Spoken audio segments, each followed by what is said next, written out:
Okay, we'll start. So, hi everybody. In these complex days, we'll start with a call to the release of our 120 hostages still in Gaza. You are all in our thoughts and hearts. And okay. Oh. So, good morning and welcome to our hardware panel. Let me introduce you to our panelists. Mr. Elad Raz, the founder and the CEO of NextSilicon. Moshe from NeuReality, co-founder of CEO, and the CEO and co-founder of Hailo, Mr. Danon. I'm Zvica Goltzman from the Israel Innovation Authority, deputy head of the National AI Program. So let's start. When discussing AI, the focus often goes to Gen AI, software, apps. However, an old-known phrase says, behind every successful Gen AI lies one hell of a robust hardware infrastructure. So,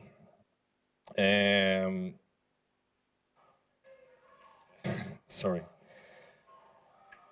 How does your company address the need for specialized hardware in the AI industry? This is a question for all of you. Or in other words, what the hell do you do?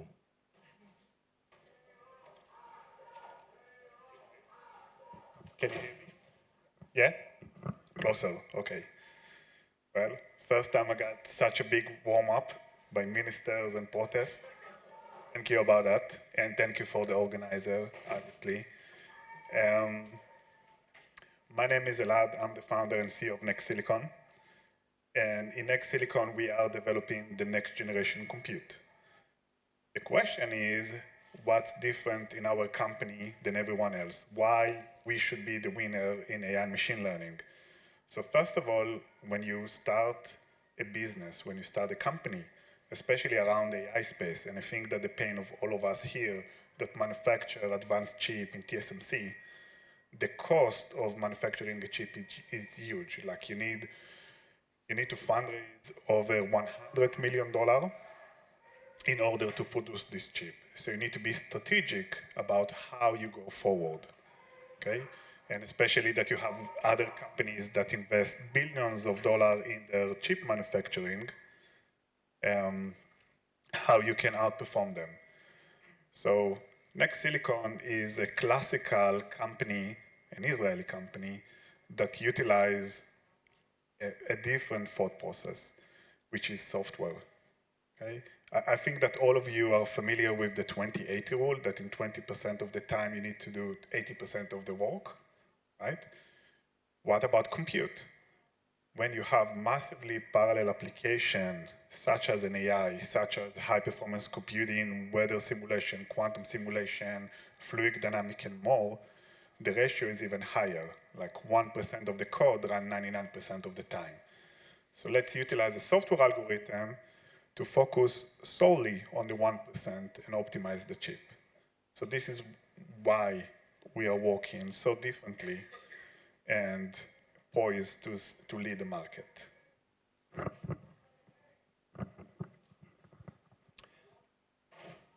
Moshe Tanach and NeuReality. To explain what we do, if you look at AI, there's training of new capabilities, new models, and there's inference, the usage of trained models. We're on the inference side. There's research and development of new capabilities, Gen AI, multimodality, and then there's the usage of them or the adoption, which is still very low in the world, below 25% of adoption of AI. We're focused on adoption. And when you look on edge versus cloud or data center technology, we're on the data center side. Hailo are on the edge. Unique thing about what NeuReality does in order to accelerate adoption, we are focusing on solving the cost and power consumption issue that is growing every year. Just recently, NVIDIA announced the Blackwell design that consume 140 kilowatt for one compute rack. Most of the enterprise data centers in the world can't deploy anything beyond 20, 25 kilowatt. So we're focusing on lowering that cost.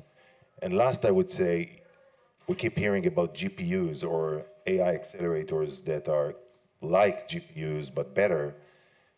But actually, servers and AI appliances are built with multiple components. The main two are the CPU and the GPU. If you look on Grasshopper, the latest design from NVIDIA, it actually couples the CPU with the GPU. 3 years ago, we would use one CPU for 4 GPUs. The CPU is the problem. The CPU is limiting the output of the GPUs, and NeuReality removed the CPU from the system and replaced it with a custom, flexible hardware implementation that covers all the networking, pre-processing to keep the GPUs busy and lower the system cost. Good morning. I'm Or from Hailo. Hailo, we're at the other end of the data river, right at the edge. So what we do, we build AI processing chips that are targeting edge applications. Edge being anything, I would say, outside the data center and near where the data is being either produced or consumed. So think of cameras, think of robotics were mentioned elaborately before me as a key application. Autonomous or semi-autonomous cars, anything that relates to smart cities, smart homes. So basically any use case that requires the intelligence to be near you. Historically, there's always been a shift between compute that is happening on the cloud and the edge. Think from mainframe era through PC, mobile, cloud, etc. So we are strong believers, and I think not only we, that at the long term, much of the compute that is related to AI will happen near us, and therefore there will be a huge requirement, it's already starting to emerge, on having AI processing that can be accessed locally. It's something that complements the cloud. To do that, the key challenge is, and Moshe talked about the challenges about doing AI at low power consumption and doing it efficiently, while still maintaining the quality that you're used to from your ChatGPT or smart camera or whatever. But then you're not talking about 140 kilowatts, you need to be at the few watts, something that you can hold in your hand or install on a wall or in a car. So this is the key challenge. This is a very, requires a foundational change to the way we build processors to be able to do this high AI performance at low power consumption, and of course something that is affordable. Thank you. So now we know you a little bit better. I'll go to some more general questions. So currently, as you also mentioned, the demand for chips is at an all-time high, particularly for those who used in AI. Leading to significant shortages and rising prices. This situation has resulted in substantial profitability for some companies, especially the giants. But while we are seeing an increase in funding by governments around the globe of the chip sector, there is a dramatic decrease in the number of startup companies like yours in this field, in chips. I mean in the chip industry, both in Israel and globally. And I would like to ask you, in your opinion, what is the role of startups compared to the industry giants? Why aren't there more why are there more companies, startup companies emerging to disrupt this market like you do? Okay, I'll start. Start? Yeah, I'll do it, yeah, sure. Okay, so I think semiconductors startups are unlike I would say, the usual landscape of SaaS, cyber, or something that is more consumer-oriented, and this is a very long cycle. So it takes time to realize the value of it. I think now you're talking about the hype of AI, but by far, if you look at the stock market, the biggest hype is semiconductor by far. And even if you look at the other big companies that compose the Nasdaq index, many of them have a strong component of semiconductor that is part of their value chain. If you look at Apple, at Tesla, even Amazon, a big part of its business is now actually founded on silicon that is made by Amazon. So silicon is certainly something that I think everybody realizes carries huge value. But on the other hand, it takes many, many years to mature. It takes, realistically, if you start a semiconductor company, you'll start seeing revenues somewhere between 5 to 10 years from where you started, meaningful revenues. That is very different from, I don't know if it's different. It's a long cycle. So I think the implications of what we're seeing today will be seen in the startup landscape in a few years from now. And on the other hand, it is, if you look at the end result, it's certainly something that is a bit of an anomaly, because eventually the biggest value to be created, or one of the biggest values to be created, is in this industry, and this trend is not certainly not going to decrease over the years, at least in my perspective. With your permission, I want to add to what Or is saying. And I want to focus on Israel because I don't think that your statement about lacking of AI hardware company worldwide is true. I mean, we are seeing massively fundraising worldwide, companies in Korea, United States, even in Germany that are well funded. So Israel is a different nation. I served in the 8200 with some of you here on the crowd. And we are being educated when we come to high school and think about cyber. That's what happened in the past 20 years. You was born, you think about reverse engineering, attacks, because this is what we need. And I think that a lot of my colleagues that went to university, served with me, the number one priority they had in mind is say, hey, we are strong in cyber, let's start a cyber company. It's like natural, right? And not a lot of companies from Israel went after the AI race, data analytic, and I think that the Israeli government should fundraise and take care of those data analytic AI infrastructure, because this is where the future is going, and we are going to utilize that, okay? So this is like claim number one. And claim number two, and this is exactly what Or is saying, starting a company is hard, almost impossible. Starting an AI hardware company is even worse because you need to raise so much money to manufacture chip and buy those expensive HBMs. Okay, so it's insane. This is even harder. So like you need to hate yourself in order to start that. And all of us are a bit crazy. I don't want to repeat anything. I'll just maybe conclude this with an optimism. There is a way around it. It's hard to found a semiconductor. I invite anyone who wants to consult with me. My email and LinkedIn is open on the website, so feel free. I'd love to help other entrepreneurs. There are ways to prototype first, do things in a smaller amount. We brought a 7-nanometer device, one of the most complex chips in the world, by spending less than $50 million. Unprecedented in the US. They spend at least 100 to do the same. And there are ways around it. I think the key is, for any entrepreneur in the crowd, is to look on something that has large scale market, not just a great idea that can do things better in hardware, because you need scale for semiconductor. Try to look on blue ocean problems, things that weren't solved before, not like us. I didn't do it. I went right to compete with all the hyperscalers and the big semis, but this is where we're coming from, all the management. And then you will get funded, and you'll do it in steps. You won't get the 100 million right off the bat. You'll do some simulations, you'll do a prototype, and then you'll proceed. Thank you. So I'll, from the things said here, I will start with the call to the students, to those who are thinking about what to study in the university in the coming years, go to study electrical engineering, not only software, correct?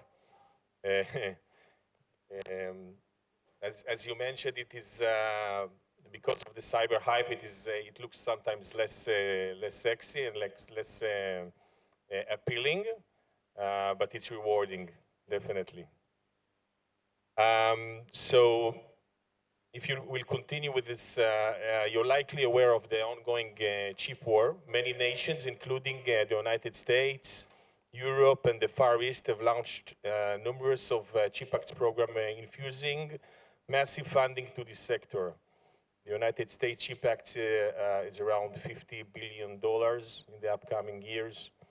Europe, the same amount in the EU, the same amount of euros. In the Far East, tens of millions of billions of dollars, maybe even more than 100.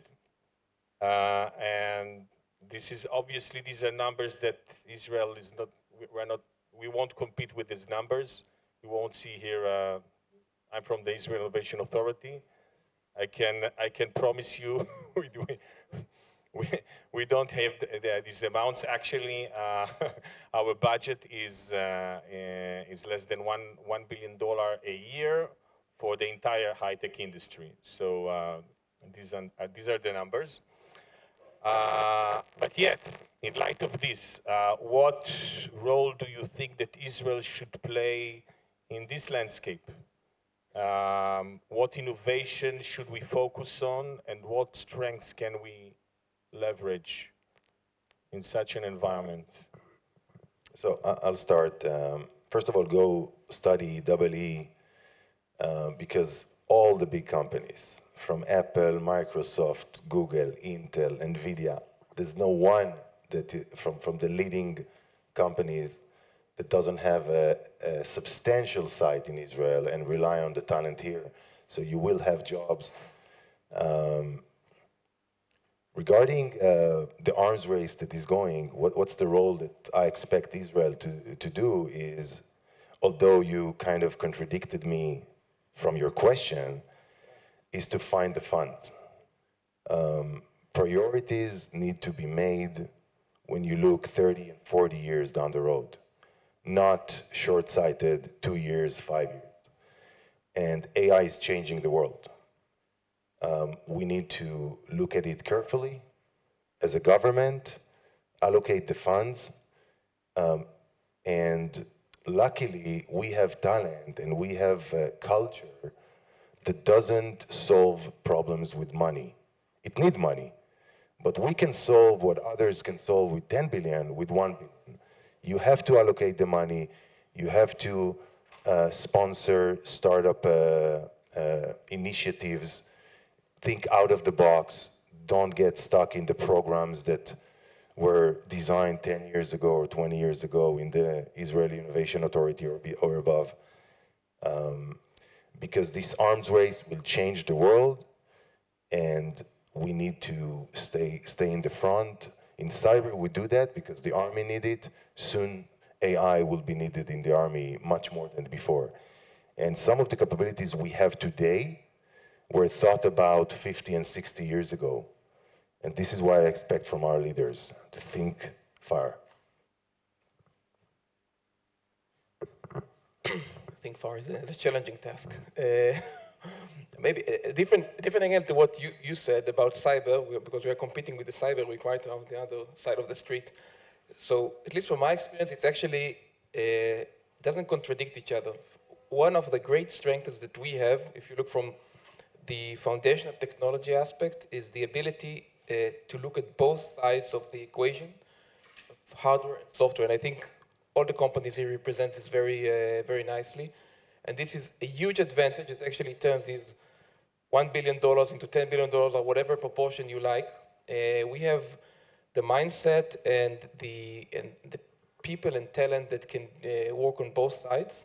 This is something that is unheard of in many cultures that we are competing with from technology perspective. So this is one fundamental advantage that we have. And actually AI being for maybe the first time in 40, 50 years, a real revolution in computer architecture, a huge opportunity for us to take a center role on the stage.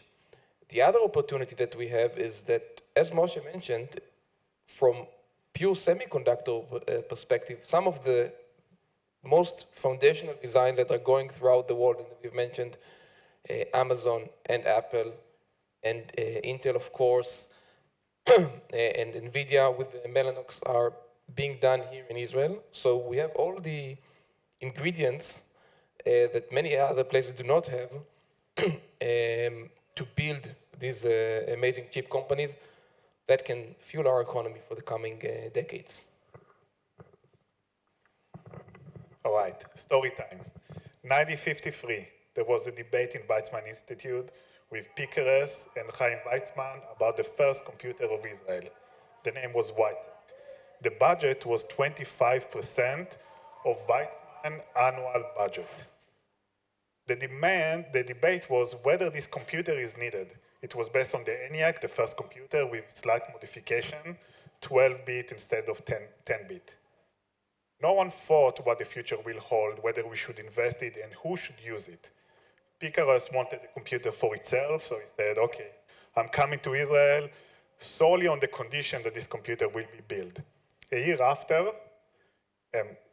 Israeli aspect, there was a VIP conference to initiate the computer, light was switched on, fire was broke. And the reason why there was fire in the computer was that this computer was never tested before, okay? So this is like the Israeli mindset.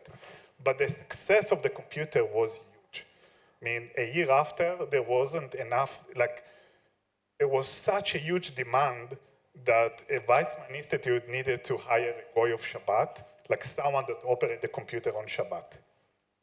We are now in a stage that we are seeing transformer changes our everyday life, okay? I think that the role of the Israeli government is not look on the past, is taking the Department of Energy model and look on the future. Building a computer that solves last year's problem, transformers, which is a solved problem. Like $50 million, you can buy NVIDIA GPUs, the Blackwell, get amazing performance. We need to diligently think about the future, what the future compute needs are, and be future-proof rather than copy-paste previous model. So that's my opinion. Thank you. Let me just mention, it's important for me from the point of view of the Innovation Authority. Please note that the lack of so-called official national program for chips doesn't mean that we are inactive in this area, okay? The challenge at the moment is one of demand. In fact, I cannot think of a decent, innovative, early-stage chip company that has been rejected by the authority. So don't be confused. There is, at least for early-stage chip companies, there are enough of funds in the Israel Innovation Authority, and I encourage you to try. And you have the best minds in the industry who may help you in your way, correct? You suggested your help and your... Yeah, and thank you for your help. You've been helping us 3 years in a row, and thank you.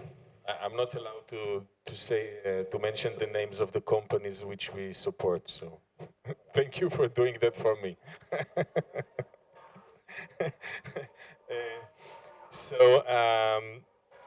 Additionally, I just want to make sure I understood.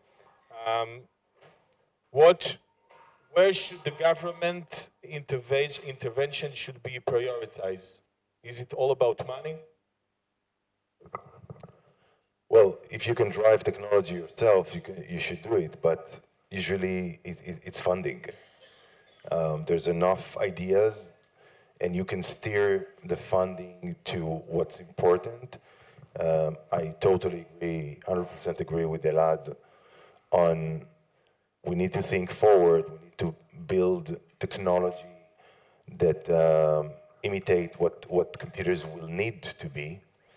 And we need to make it available for software developers, for the academy in Israel, so it will be easy to try things. There's an anomaly today in enterprise across the world that they invest. Executives are terrified about what's going on around generative AI. So they go to their technology teams and say, hey, what is this? What is this LLM, Gen AI? We have to invest there. So the technologies are running and spending tens of millions of dollars, JP Morgan, Goldman Sachs, all kind of enterprise. But they don't adopt AI. They just test it, try it, but good things will happen from it. You spend the money. The first computer didn't work and got on fire, but the next one and the next one. So technology is becoming stronger, better, more penetrated the more you use it. Just academic research is not enough. You have to practically try it. So you should fund, steer it to where the government thinks that the future is, and the rest, let the technologies do it for you. They just signed me. We're up with time, so let me just thank you very much for everybody here. Thank you for joining me in this panel. Thank you for everybody, especially for from people who came from abroad. It means a lot to us, and we really appreciate it. Thanks.